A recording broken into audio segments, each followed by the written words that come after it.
I don't think we have a meaningful First Amendment in this country in just a few short years if we do nothing, if we're too laissez-faire, frankly, about big tech. You go to Applebee's or some family restaurant, you look at dinner table conversations or what ought to be conversations among family members, and every kid has his own iPad and they're just like glued to it.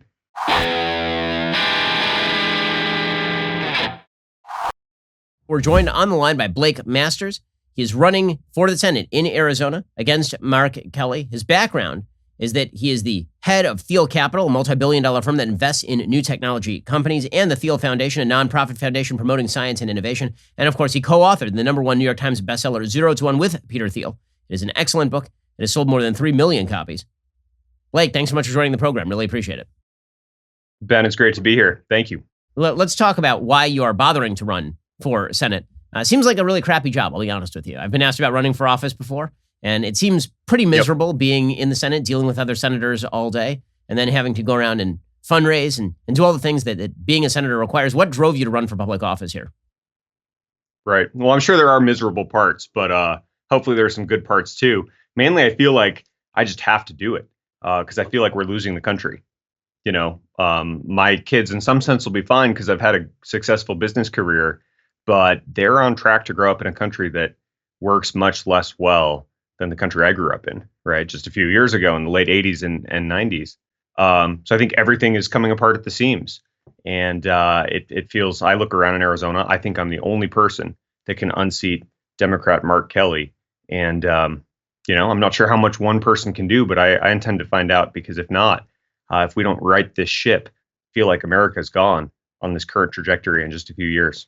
So, Blake, let's talk about your opponent, Mark Kelly, and what is the state of play in Arizona right now? So it seems as though Arizona has been moving steadily from red to blue. It's now firmly in the purple camp. You have a Republican governor, you have a Republican state legislature, but you have 2 Democratic senators. How much of that is a simple result of the paucity of good Republican candidates, and how much of that reflects sort of underlying changes in the state of Arizona? I think it's both, but I don't think Arizona's blue. In fact, I know it's not. And I think it's too much to even say it's purpling or it's inevitable or something like this. Arizona's about 1/3 Democrat, 1/3 Republican, 1/3 independent, no affiliation. And I think Republicans still have a little advantage, but it's basically 1/3, 1/3, 1/3. Now, those independents, they want to break right. I think temperamentally they're conservative. To the extent they're ideological, they're conservative. But it's also Arizona. It's a little bit of a libertarian state, a little bit of an individualistic state. We have that Wild West, Barry Goldwater heritage. And so they're looking to connect with a candidate personally. There's 50,000 people, I think, who voted for Governor Doug Ducey, but then also for Kyrsten Sinema in 2018. And that group of people, mostly in Maricopa County, mostly registered independents, that's who's going to decide the election. But here's the thing, we're right on the issues. They want a border wall. They just want it articulated in sort of a right way. They want voter ID. They know it's not racist to have voter ID. They don't want to defund the police. They want more police in their communities in Mesa and Chandler and Gilbert. So I think we won the right candidate with the right messenger. Arizona can still win Republicans into office. Already more with Arizona Senate candidate Blake Masters in just 1 second. First, last month, an absolute landslide, you made the switch over to Pure Talk USA. Smart move. You were chained to overpriced unlimited plans from Verizon, AT&T, or T-Mobile, and then you finally decided it was time. You made the switch. You know that Pure Talk saves the average family over $800 a year without having to sacrifice coverage. So here's what I want you to do. You should do what I did. Make the switch to Pure Talk. You can keep your phone, keep your number, or get huge discounts on the latest iPhones and Androids. I got the iPhone 12. Let me make this clear. You are not sacrificing coverage with Pure Talk. The reason is because you are on the exact same network as one of the big providers. The only difference is those big providers, they're paying a bunch of money for brick and mortar stores. They're paying a bunch of money for advertising. Not so with Pure Talk USA. These guys invest all of their money into making sure they have the latest technology and then pass the savings on to you. Get unlimited talk, text, 6 gigs of data for just $30 a month. Or if you still want unlimited data, you can get that too, and you're still going to be saving a fortune. Just dial pound 250, say Ben Shapiro. You'll save 50% off your first month. That is pound 250. Say my name, Ben Shapiro. Pure Talk is simply smarter wireless. So one of the things that's been happening in Arizona is that the 2 Democratic senators, they make noises as though they are in the middle. Kyrsten Sinema has actually shown it more than Mark Kelly has. She's actually crossed party lines a little bit. Kelly seems to be voting almost directly down the Democratic Party line, as opposed to Sinema, who's seen more as as sort of an almost John McCain maverick from the Democratic Party. So maybe you can talk a little bit about Kelly's record in the Senate. Yeah, and I do that by distinguishing it from Sinema's, right? No one thought Kelly was a right winger. No one thought he was going to, vote like Tom Cotton or Senator Hawley or something like this. But Kyrsten Sinema promised to be independent. She promised to buck party leadership as appropriate. And look, she's not a political ally. I don't trust her long term, but she's doing that. Like, thank goodness she's holding on to the filibuster, right? Her and Manchin. Kelly made much of the same noises. I'll roll up my sleeves and be independent for Arizonans. Meanwhile, he's voting with Chuck Schumer in lockstep, like 98% of the time, voting against finishing the border wall, voting for mass amnesty, voting for the crazy spending and infrastructure packages these Democrats put together. And so I think Democrats are really good at this, right? Running moderate candidates who don't appear to be far left, but who are, in fact, far left. That fits Mark Kelly to a T. And I think by pointing out the contrast between him and Kyrsten Sinema, that's one way to show people this is not the guy you thought you were voting for.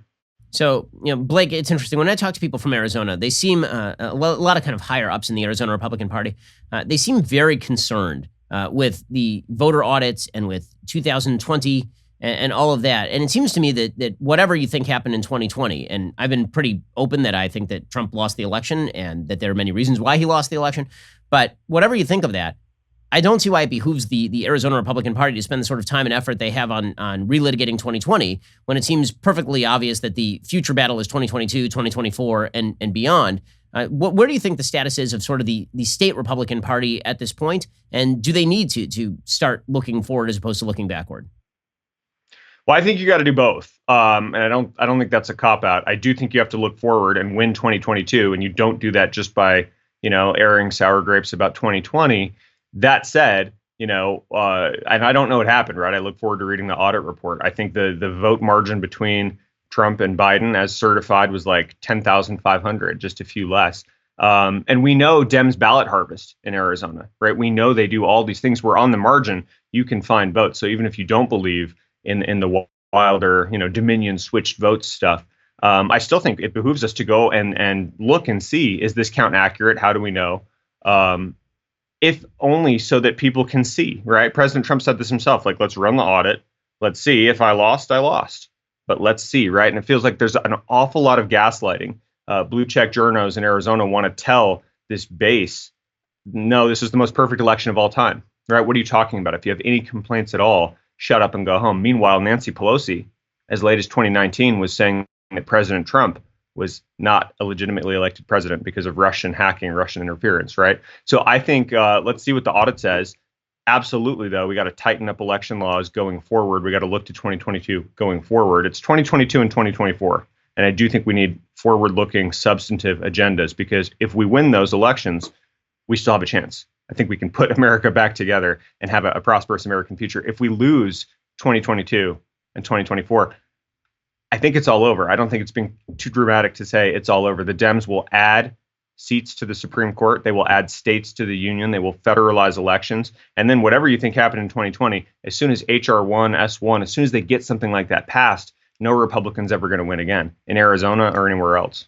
All right, we'll get to more with Blake Masters in just 1 second. First, a reminder, when I'm on the road and I want to make sure that my house is doing well, everything's good at home, I have to use my Ring alarm security system. And you should too. It's great. When we moved from California to Florida, first thing my wife said, get that Ring stuff on the house. We did. And it's really easy to put it on the house yourself. You don't actually have to call an expert to make it happen for you. I'm really a lot more at ease when I'm on the road or away from home. My Ring alarm equals peace of mind. Protect your home with Ring alarm. Ring alarm is a powerful, affordable whole home security system you can easily install yourself. It works seamlessly with other Ring products in one simple app. For a special offer, go to ring.com/Ben. It's the perfect way to start your Ring experience. You can keep an eye on every corner of your house with the indoor and outdoor cams. You can see what's happening right from your phone. Protect your home anytime from anywhere with Ring Alarm. Go to ring.com/Ben for a special offer on a Ring Alarm security kit today. You can build a system that's right for your home, have it up and running in just minutes. That's ring.com/Ben. Again, ring.com/Ben. Go check them out right now. Ring.com/Ben. If I want to keep an eye on my kids, make sure I know what's going on all over my property. I rely on Ring. You should too. Ring.com/Ben.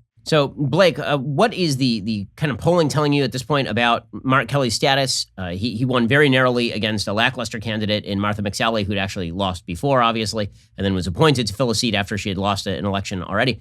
So now you're running against Kelly. Number one, what does the polling tell you? And number two, where do you think his chief sort of issue vulnerabilities lie? Why are you the best person to take those on? Yeah, his fave-unfave ratio looks exactly like any far left candidate who's not been out there. Kirsten Sinema's taking the arrows for Mark Kelly at this point. So I think his favorables are still pretty high, but they're going down. They're going down with the failures of the Biden administration. I think those are going to sink even more. I don't think anyone thinks the next 15 months are going to be particularly good for the Biden administration or for the Democrats. And so we'll have to make sure that people know, even though Mark Kelly is getting out there and speaking in cliches, even though he won't get out there and tell you what he actually thinks, he must be in favor of this crazy Biden administration and their crazy agenda, because he just votes in lockstep to serve it. And so I think we have some work to do there. But he just ran because he's an astronaut. He stood by his wife after that horrific attack, but he didn't have a track record. And this time he's building up a track record. And I think as voters come to acquaint themselves with that track record, they're going to be freaked out. Why am I the best person to beat him? I do think it's hard to beat an incumbent Democrat. We know this. It's going to take something fresh and new. And if you run the same kind of cookie cutter candidates, you'll get the same kind of results. And in Arizona, that means narrow losses to Democrats that will increasingly be less narrow. And so I think we can't run someone boring. I think we can't run someone who's only going to, act like a politician and do this weird thing with their hand and tell you consultant provided talking points. Like, people are sick of that. And, I'm a millennial. I'm 35 years old. I think I have my finger on the pulse of what's gone wrong in this country, not just in the last 8 months of Biden Harris, but also just in the last couple of decades. Like, I can speak to this question of, why do millennials and Zoomers feel like they're never going to be able to afford a house? Why does it feel like everything is a racket, designed to keep them down? Because this is how people feel. And the problem is, too many young people look at that, they feel jaded, they stop believing in the American dream, and then they go off to some far left Bernie Sanders, communist politics. Well, that doesn't work. That's a dead end, right? But I think a sort of common sense, healthy nationalism, a real patriotism, a real focus on how can we have a good American future delivered by like a young person, I think that's a message people haven't heard before in at least in quite a long time. So, Blake, you're coming from the tech world, obviously. And one of the things that you talk pretty frequently about is the risks of big tech and the sort of control that big tech has over our lives. What do you think is the best way to handle the threats that big tech poses? Because on the one hand, big tech provides, all sorts of great products and services at affordable prices to people. They provide, Facebook is free for people to use. It comes along with the risk that Facebook might deplatform you at any moment. Meanwhile, Democrats have been openly threatening big tech, saying that if they don't do what Democrats want them to do, then there will be consequences for that. So if you're a libertarian leaning person, what do you think is the best solution to deal with the possible predations of big tech? Yeah, well, I'm not that libertarian on big tech. And I used to be, and I think you got to update as time goes on and these companies show themselves. First of all, they've just gotten more and more powerful every year, right? And at this point, Google buys one company a week. They have for 15 years, mostly in order to quash it, right? So I think there's a lot of anti-competitive conduct, even on traditional antitrust grounds. But I think we give them the whole kitchen sink. I think Section 230 protections should be repealed if these companies want to act like publishers, not platforms. I'm interested in treating these companies like common carriers, right? The phone company can't kick you and I off because we have a conversation about your right-leaning podcast. So why should Facebook or Twitter be able to do that? I'm interested in exploring antitrust, right? Maybe some of these laws, you mentioned Facebook was free.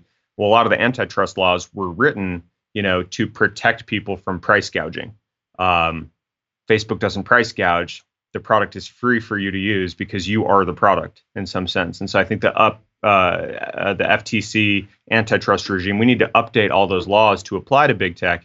But then I'm even interested in going after just the addictiveness or the business model of targeted advertising itself. We'll get to more with Blake Masters in just 1 second. First, let's talk about the fact that there's a lot of pent-up demand in the economy, like millions of jobs that are yet to be filled. Well, it's hard to find great employees in that kind of market. I mean, you have more open jobs than you have people seeking those jobs. So where are businesses turning to fill those roles fast? ZipRecruiter. Right now, you can try it for free at ZipRecruiter.com/dailywire. When you post a job on ZipRecruiter, they send your job to over 100 top job sites, giving you access to their network of millions of job seekers.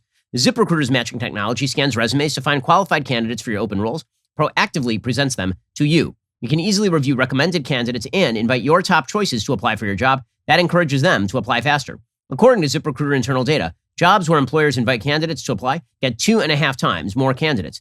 ZipRecruiter's technology is so effective that 4 out of 5 employers who post on ZipRecruiter get a quality candidate within the very first day. So if you're looking to fill a job, ZipRecruiter is the place to go. Head on over to ZipRecruiter for free. Exclusive web address. Try them out at ZipRecruiter.com/dailywire. That's ZipRecruiter.com/DAILYWIRE. ZipRecruiter.com/dailywire. ZipRecruiter is indeed the smartest way to hire. There's a reason. Their technology is so effective that 4 out of 5 employers who post on ZipRecruiter get a quality candidate within day one. Go check them out right now. ZipRecruiter.com/dailywire. Alrighty, Blake. So let's talk a little bit about big tech and some of the measures that you were talking about with regard to what can be done to rein in the predations of big tech. Yeah, I think we need to do a whole lot here, actually. I don't think we have a meaningful First Amendment in this country in just a few short years if we do nothing, if we're too laissez-faire, frankly, about big tech. And so I think we repeal Section 230 protections, right? If these companies want to talk, if they want to put their thumb on the scale, if they want to be publishers, not platforms, fine, but we'll treat them as such. I think they should be common carriers. I think we should break them up. There's no reason why Facebook should be able to own Facebook Classic and WhatsApp and Instagram and sort of efficiently mine data from people on each platform and share it behind the scenes, with the Facebook octopus so that they can, better and more surgically deliver targeted advertising. But ultimately, I think the problem here is that big tech is addictive. Every venture capitalist I know that has kids doesn't let their kids play with iPhones or iPads. They all buy hand-carved wooden Swedish toys for their kids to play with. Meanwhile, you go to Applebee's, or some family restaurant, and you look at dinner table conversations or what ought to be conversations among family members, and every kid has his own iPad and they're just like glued to it. And so I think we got to recognize this is really bad, especially it's really bad for young people. But, it's that cliched line, the smartest minds of my generation are figuring out how to get people to click ads. And I think all this data, that whole targeted advertising business model, these products are engineered to be addictive and I think manipulative and predatory. And so I think we need smart, young, competent people in government who know how these businesses work and know how we can do something about this. And it's really interesting. There was an article about how China is now barring students during school days from using a lot of these apps, from playing video games. The idea being on the weekends, that's fine. But during the school week, you actually have to do your work. Meanwhile, the United States, we're getting rid of things like actually giving grades and any sort of metric for testing. Right. Right. I mean, China's model is probably wrong. That's usually the case. And it's also true that China is deadly serious about many of the problems they face. And they're at least willing to recognize sometimes, hey, we have a problem here. Right. And their solutions are authoritarian and horrible. But so often in the United States, we just act like ostriches with our head buried in the sand. There's no big tech problem. Everything's fine. This is just the market at work. Meanwhile, kids are addicted to their iPhones. They're cutting class to vape in, school bathrooms or something like this. I think this stuff is bad. And we need to be able to recognize that if we want any prayer of being able to solve these problems. So, Blake, one of the issues I'm sure that's going to come up a lot in this election is going to be your association with Peter Thiel, who's become a sort of bugaboo for the left. The idea being that he is an almost right-wing, libertarian, crypto-fascist George Soros figure. For folks who don't know about what exactly Peter Thiel does, what the Thiel Foundation is, maybe you can talk about that a little bit. Yeah, I mean, I think Peter's, the best, or certainly one of the best tech investors of all time. That's his day job, but of course he's very politically active, and he made waves in Silicon Valley when he publicly supported then candidate Donald Trump. I think very early on in 2016. And it's weird because I think Silicon Valley, there's still a lot of Republicans. It might be 30%, might be 20%, but it's 70 or 80% Democrat. And the politics, the dynamic is such that you cannot voice support for the Republican nominee or the Republican president. Everyone just feels silenced, and they are. It's cancel culture. It's everything. Even the rich people tend to be really straitjacketed. But what I really respect about Peter is he's like, nope, sorry, I'm going to speak my mind. And he did, and he was a very public surrogate for Trump, and he just doesn't care. He's willing to take the heat from the left to stand up for what he believes in. And he's willing to criticize Trump too. He doesn't think the administration is perfect, but he thinks it was pretty darn good and a whole lot better than where we'd be without Trump, right? We'd be in year 5 of a Hillary Clinton presidency. That apparently is what everyone in Silicon Valley was salivating over. And so, look, on the Thiel Capital side, we invest in startup technology companies. We hope they become very big and successful. SpaceX, Airbnb, stuff like that. And on the Thiel Foundation side, the nonprofit, we try to do what I call anti-philanthropy. What are some good nonprofit causes that we can further that very few other people are going to donate to because they're not maybe as socially fashionable? And so our best program, I think, is the Thiel Fellowship, where we pay talented young people $100,000 to drop out of college and instead work on a business. And I think those businesses together have been fantastically successful, but mainly it's the statement against college, right? Like, why have we built a society where we pretend that the only value you can have as a human being, is to go through this meat grinder where you get a bachelor's degree at the end of it? I think that's insane. Most people probably shouldn't go to college, especially today where you go and it's just more and more expensive. Doesn't actually make any sense. You come out of it indoctrinated, even less of a free thinker than when you came in. And so we want to just shine a light. There should be a lot more paths to success in society than just that one. Well, it's Blake Masters running against Mark Kelly in Arizona. Really appreciate the time, Blake, and good luck in the race. Hey, thank you, Ben. Appreciate it. The battle for the culture is heating up. We here at the Daily Wire are making some big moves. So be sure to like, subscribe, ring that bell, because you're not going to want to miss a single moment.